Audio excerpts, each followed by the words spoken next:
Hello guys, my name is Spandan srirag. I'm currently pursuing my BTech first year in IIT Guwahati in the branch of Electronics and Communication Engineering. Uh, I was always interested in computer languages, how these things work and all. But to learn this, you should have a correct mentorship. And what I've observed is uh, all my other friends and other IITs who are learning the same C language. But even the IITs lack in teaching these languages elaborately. Uh, when I observed what stage they were and what stage I am now, I am far more better than them in understanding the logics and all.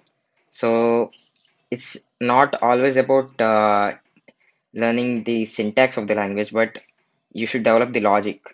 So I think Atish Jain sir is the best person to teach you the logic of the program, and he not only teaches you this logics and syntax of the program, but he also teaches you how to present the program, uh, which is more related to this practical usage of the program. So I think this is the best decision I've taken. Uh, Thank you.